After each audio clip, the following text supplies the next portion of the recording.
Good evening, Stonegate audience. How's everyone doing out there on this Sunday? We're here in Ohio. March is going along. We had some good weather this week, so hopefully spring is on the way for all of us. So I was doing some thinking. I know if you know me, that's hard to believe. That seems to be all I do a lot of times. I was doing a lot of thinking this week about note investing and why I'm doing it and that type of thing. And then I happened to come across this quote by Einstein in an article I was reading. If you can't explain it simply, you don't understand it well enough. And I was thinking, I've talked with some people about note investing and how do I explain this? And I thought, visually with numbers a lot of times can help with that also. So what I did, and then thinking just a little bit of the upcoming March Madness college basketball tournament, I thought of a way to kind of compare note investing to some other investments. So what I did is along the side here, I came up with a couple categories that, almost any investment you want it to have. You'll obviously want it to have a good rate of return. Everyone wants to make as much as they possibly can. Ideally, you also want it to be liquid. If I just have invested in something and then I decide I just want to sell it and I can do it quickly and efficiently and simply, then that's called liquidity. So ideally, your investment would have a high degree of liquidity. Ideally, an investment has a high degree of security also. That's a measure of your risk is another way to think of it. That if something goes wrong, that, you'll at least hopefully won't lose as money, you'll lose as little as you possibly can. And then I also came up with just plain old hassle, okay? Hassle is just a way to kind of think about, okay, how difficult is it to find this, and then how much upkeep does it take to keep up on that? And then I came up with a couple of different types of investment. CD, a certificate of deposit. Some people would call it a certificate of disappointment, actually. And then stocks. You could also think of stocks or stock mutual funds with this. And then I separated note investing. I separated it into performing note and non-performing note. And then I also came up with traditional real estate, and that could encompass quite a lot of things. I guess I thought of just basic landlording, since that is what most people would be most comfortable or most familiar with. But there's any of my real estate investing friends that are watching, I know darn well that can encompass a whole lot of things. And then this will be very, very subjective. But what I did is I assigned a numerical number to each one of those. So CD, I had to give it a 1 for return. The rate of return is very, very low. Even though interest rates have been creeping up in the last couple months, you're still just not going to make a very high return at all on that. For liquidity, I gave it a 5 because a lot of times if you want to get out of a CD, you might have to pay a penalty or something in order to do that. I also actually don't know if they can just be sold to another person or not. I did give it a 9. You can get them even to the point where they're federally insured, so I did give it a 9. Hassle, I gave it a 7.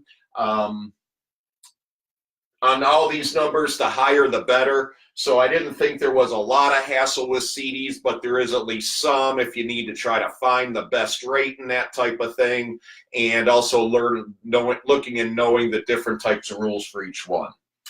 I then compared it to stock investing. For return on stocks, I gave it a 5. I gave it a 5 because there are some years, obviously, that you can do extremely well. The stock market might go up 30%. But especially if you saw my video last week, you also saw the effects that can have to your returns if it goes down by 30%, and that is possible also. I did give stocks a 9 for liquidity because essentially with the way today's markets are, You can go in and sell a stock or a mutual fund really any business day that you want to, and it'll be sold either immediately or at worst with a mutual fund at the end of the day.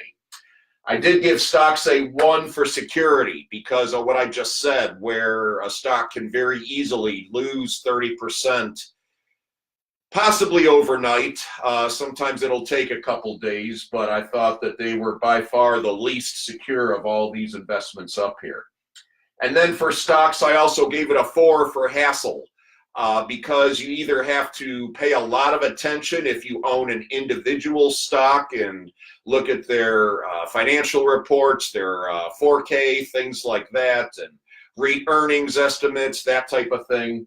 And then the same thing with a mutual fund. You want to pay attention to your mutual fund and make sure that, that mutual fund and manager is still, playing on top of his game. And not only that, but it's very difficult for mutual fund managers to beat even the average market returns year in, year out. A lot of them have stretches. Bill Miller had a number of years where he did it, but even he succumbed in the end and had a couple of years where he underperformed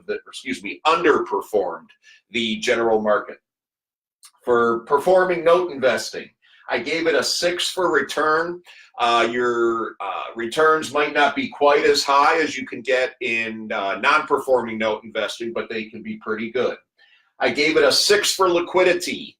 It's fairly easy to sell a performing note if you want to. They're pretty good investments. I have a couple of non-performing notes myself, and by accident, I haven't even been trying to sell them.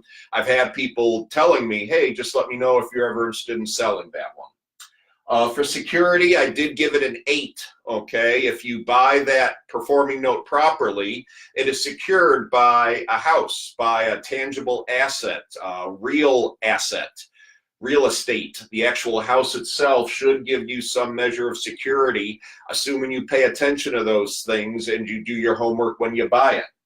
And then I also gave it an 8 for hassle. That could be tempered possibly a little bit lower if you decide to service the note yourself. But if you do have a servicing company, as I do, then it's the closest thing to mailbox money that you can possibly get. Non-performing note investing, I gave it a little bit better return. You can make very, very high returns sometimes with non-performing notes. I did give it a 3 for liquidity. They are harder to sell. You might be able to sell it to another non-performing note investor, but your average person on the street is not going to want to buy that. I did give it a 6 for security because it is secured by the house, but I gave it a little bit lower security than a performing note because essentially that's the definition. You don't have someone that is paying on that note already. And you have to buy it kind of sight unseen. And that's why, some of my investor friends have showed me, and I probably have a couple of myself, some bad things they found after they bought a non-performing note. And then for hassle, I gave it a 5 because there is more hassle with when you're dealing with a non-performing note. There's just no way around it. You got to do one way or another. You either have to work on some type of a plan to get that borrower to start paying, or you have to somehow get the house back. And then you have to decide what to do with the house. And then I also compared this to kind of traditional real estate investing. Again, for the most part, I considered this landlording, though I know there are other things. Return, I gave it a very high return. The big thing about it actually, especially landlording, your borrowers are essentially paying off your house over time for you. Not only that, but you have tax benefits that you enjoy along the way. And you can also increase your rents over time. So I did give it a very high return there. Liquidity, I did have to give it a 1. If I own a house and then I decide I want to sell it, that's not going to happen right away, as anyone, well, I shouldn't say never, but very rarely will that happen immediately. I'm sure someone watching might say, hey, that happened to me once. I had a house to sell and I sold it immediately. It can happen, but it's rare. So I did give it a 1 there. Security, I did give it a 7 because, you know, you can never be 100% sure what exactly your tenants are doing with your property.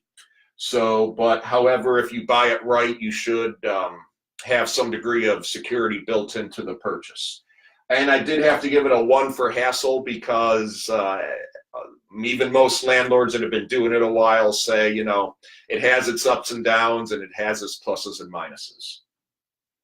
So the way I assigned all these numerical scores, the higher the better. So I came up with a 22 for CDs. I came up with a 19 for stock investing. I came up with a 28 for performing note investing, a 22 for non-performing note investing, and 16 for regular real estate.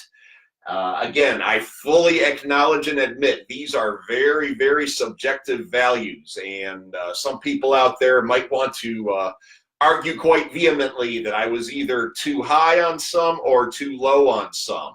And you know what? I welcome people's opinions. I'm very happy to hear what other people have to say. So if you're watching and you do think otherwise, by all means, type something in the comments. I'll probably even comment back. So I see I've got a couple people watching here live. Thank you very much, Chris and Goodwin and Fabio. Hopefully that you learned something from this. And thank you again for being here live. I don't see any questions or anything right now, though, so I will sign off for the evening. Thank you very much for tuning in, whether you are live or whether you're watching this via recording. I do appreciate everybody that watches. Until next week, then, have a great week, and that is how you climb the hill. Thank you very much, and we'll see you. Bye-bye.